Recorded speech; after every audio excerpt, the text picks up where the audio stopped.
Hello everyone, welcome back from where we've ended last time, as we had just created our first Hello World program in Java.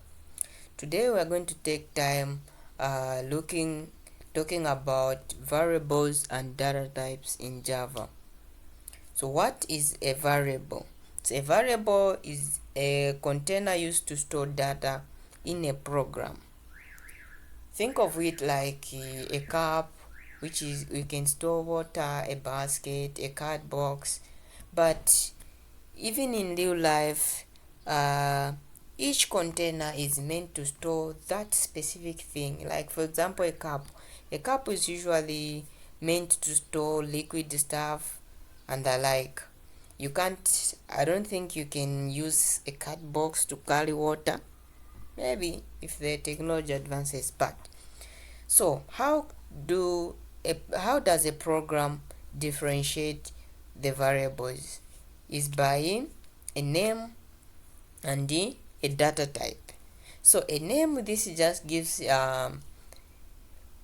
helps the program to know that which memory space are you talking about at that particular time as you are writing your code. And the data type simply means what is it, or what type of value do you want to store? Is it a number, or is it a decimal number, or is it just text? So there are several types of data types in Java, and these data types are categorized into two main parts, which are primitive data types and non-primitive data types. These data types enforces rules on how a Java program can store values.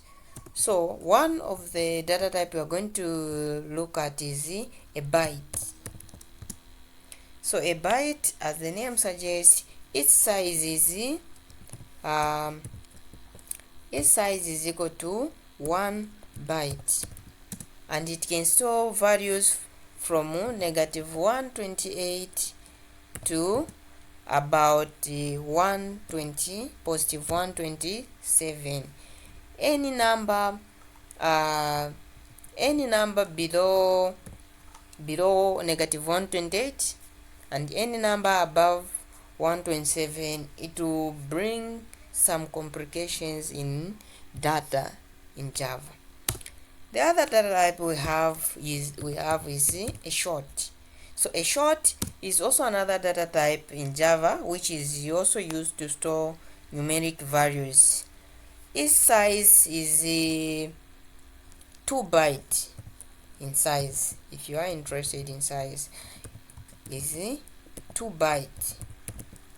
What are values? It is also used to store numeric values, and it can store numeric values from negative 32,768 up to somewhere around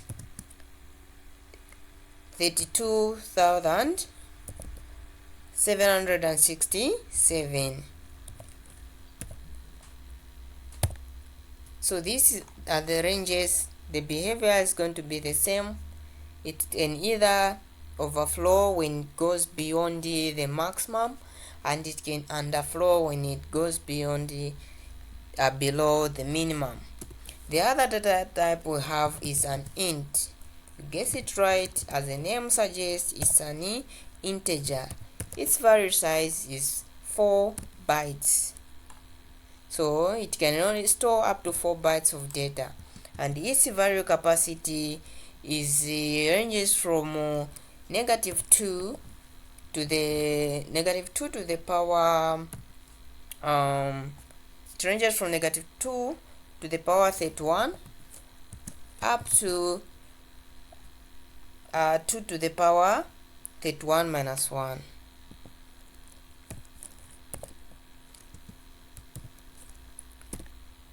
I think you can simply observe the pattern here, that when you have -28, we have positive 127, so it's just the minimum. Now to the positive side, -1.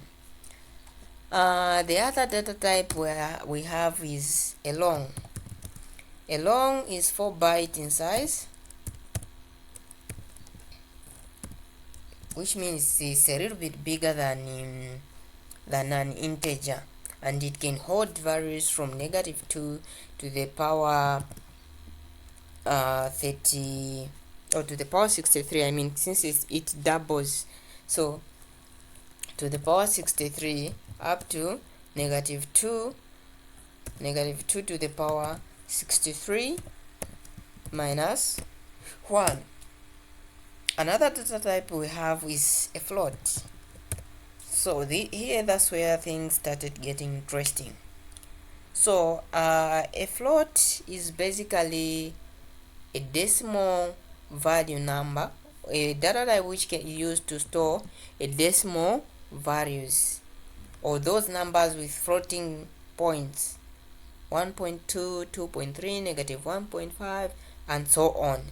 And its size is also 4 bytes.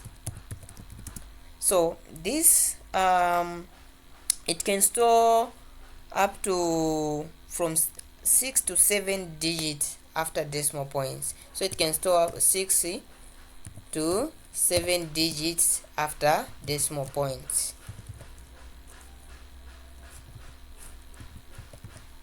Six, 7 digit after decimal point.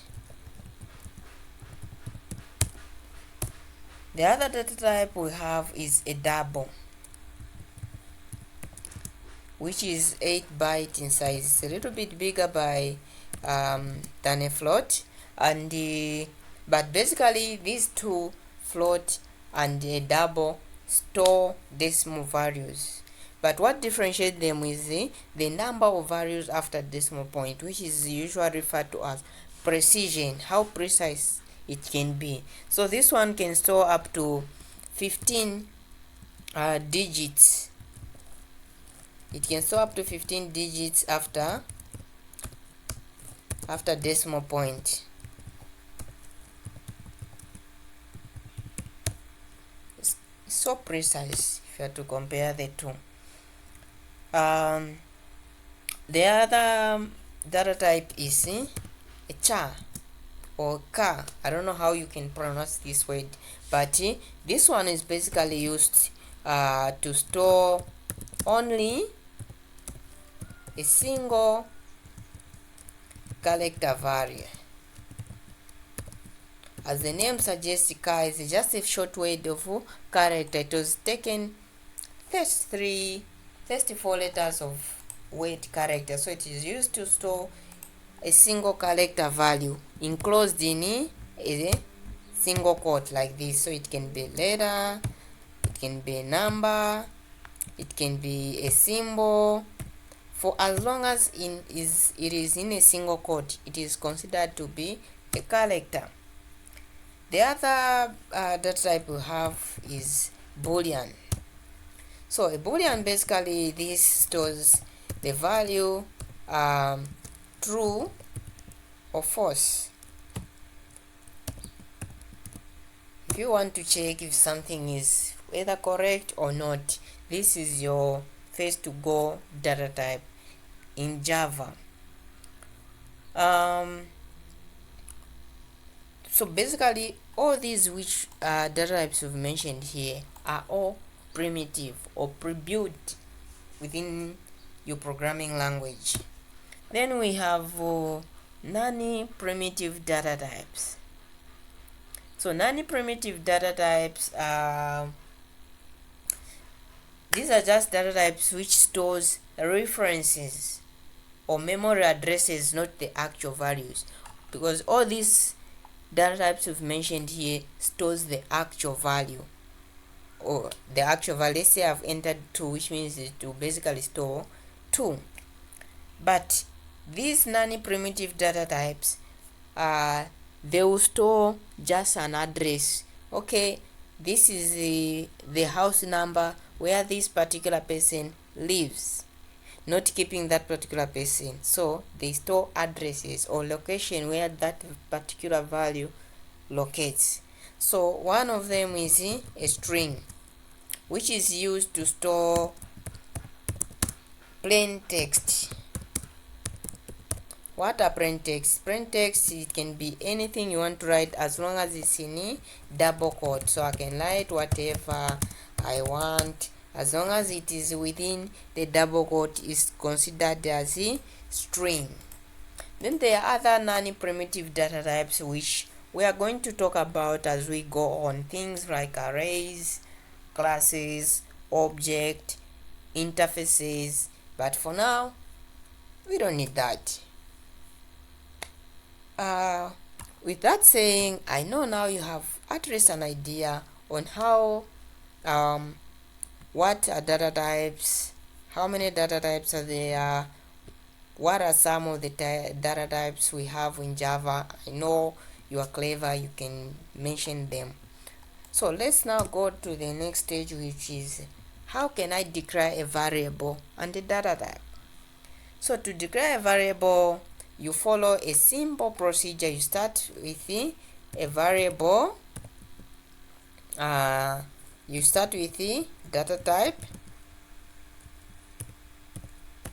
then followed by a variable name,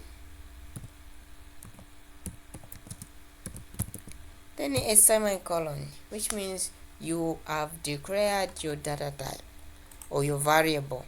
So let's say I want to store I want a container to be storing names for people.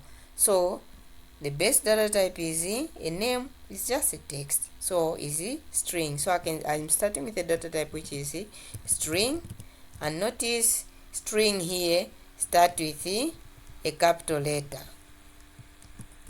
string.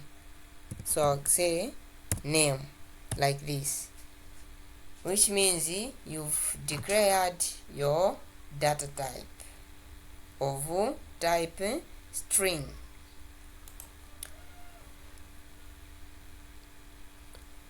Then let's say I also want to store the age of the person. I know age is just a digit unless you have a age of point something. So the base data type is int age. So this is how you can declare data type variables in Java. You can do this for all these other data types. Now, how can you assign values, or how can you make them store values? So that will be in another video, but for now I just give you just a hint on how I can store value in this variable age. I can come here, say age is equal to, let's say 12, like that. So this is how I can assign a value. The importance we are going to talk about in the next video. That's where we are going to start from, and how can we use variables. Thank you for paying attention. Make sure to continue to the next video as we are proceeding these lessons. Thank you.